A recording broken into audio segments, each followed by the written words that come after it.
What is the dumbest idea you have ever had that actually worked? In university I was late on an assignment that was supposed to be in my T.A.'s Dropbox by noon that day. I didn't manage to get there until almost 3, so I was sure he had already emptied it. Now, the drop boxes were literal boxes in cubbies with a slot on the front and a lock on them that prevented them from being pulled out. The rack holding them was just a basic metal frame with about 5 rows of boxes. My T.A.'s box was somewhere in the middle of the shelf. So I figured, I'm late anyways. Why not take a chance and slip my assignment into the box below my T.A.'s box.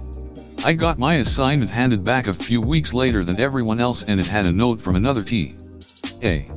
scribbled on it that said, "Looks like this fell into my box by mistake." I got full marks on the assignment.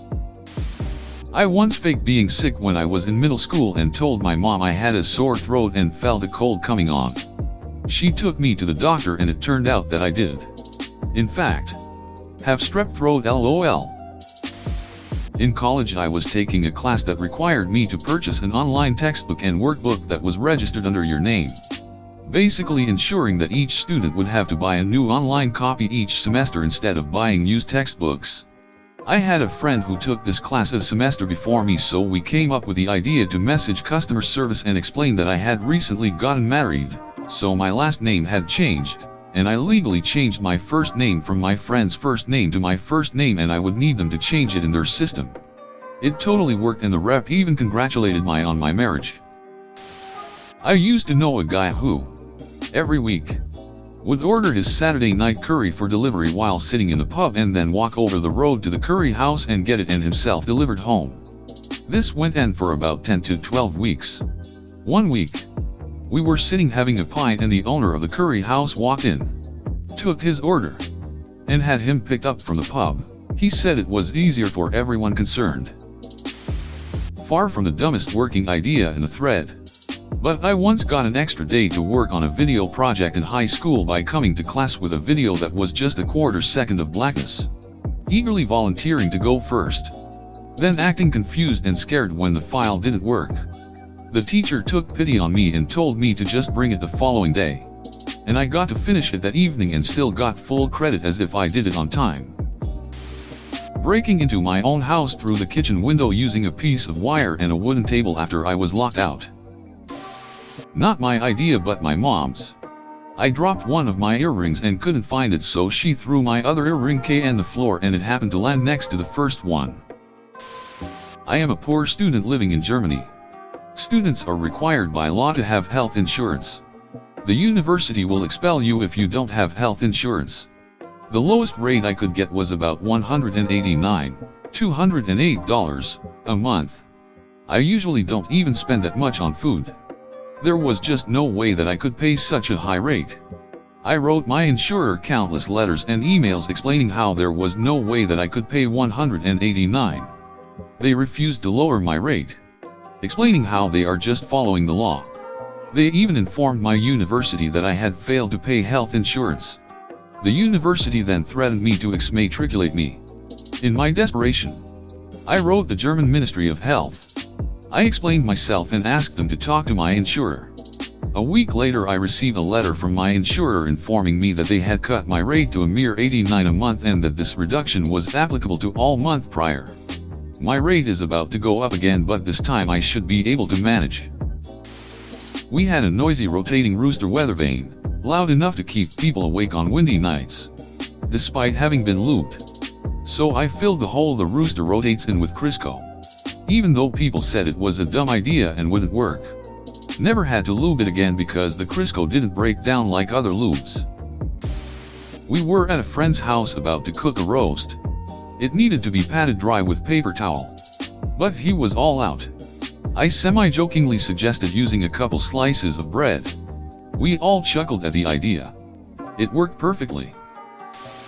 One time I sent a letter to a local address by putting the return address as the address I wanted it to go to, not putting postage, and dropping it off in a public mailbox. Went to them returned to sender due to insufficient postage. Was really desperate to leave past employer after 15 years. Had been applying and interviewing and striking out. Finally got an interview at a place where, at the time, I felt, meh, I am not really sure this is right for me. But anything is better than where I am at. Instead of prepping for the interview, rehearsing answers, etc., I pulled an office space. I was cocky, brash, unconcerned. Made it seem like I was happy where I was at and didn't really care if I got the job or not. They called me back the next week and I waited a week to return their call.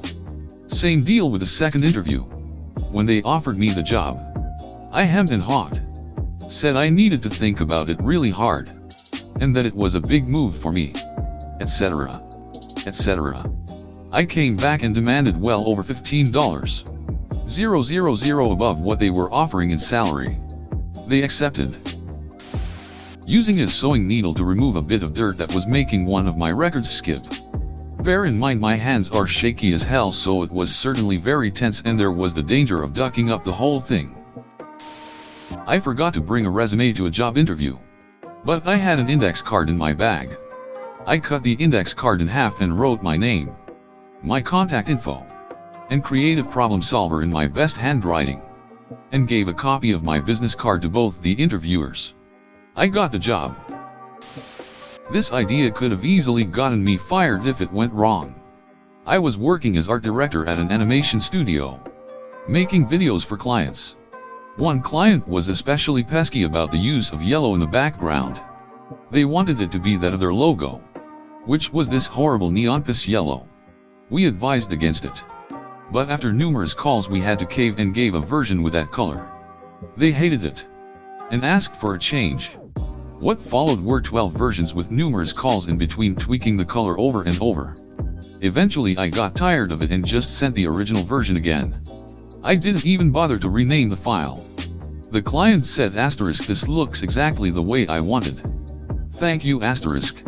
How that ever went right I still have no idea. Our power was out due to a storm. I had a camp stove to use for boiling water to make a coffee pour through. But I couldn't use my electric grinder for the coffee beans. I tried fashioning a mortar and pestle but it was taking too long. So, I put the coffee beans in a couple of Ziploc bags.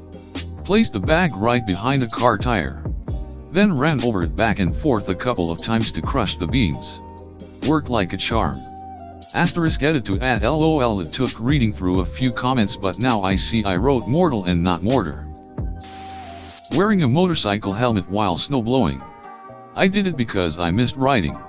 It kept my face warm and when snow would fly back at me the visor would protect me. Got a really long drill bit stuck in a piece of thick wood, butcher's block. I tried everything I could think of to yank it out. My solution that ended up working for me was attaching the drill bit to a chain. Put the chain on my truck. And have a piece of wood kind of stuck between two branches of a tree. I drove off slowly and it popped right out. Years ago, the foundation of my house would let water in right at the seam of the wall and hatchway. I decided to dig down so I could seal it from the outside. I got a few feet down before I couldn't reach with a shovel. So what did this genius do? I went in head first and kept digging. But then my arms were getting tired and I decided I should quit. I'm now doing a handstand in a narrow pit and have no way to back out of it. I live far enough from neighbors that yelling would do nothing. After a few minutes of coming to terms with the fact that this is how I die at 28 years old, I decide I will try to walk up the foundation wall with my hands one last time. And it worked. It could have ended quite badly. In the end, it worked. I was able to seal the issue from the outside.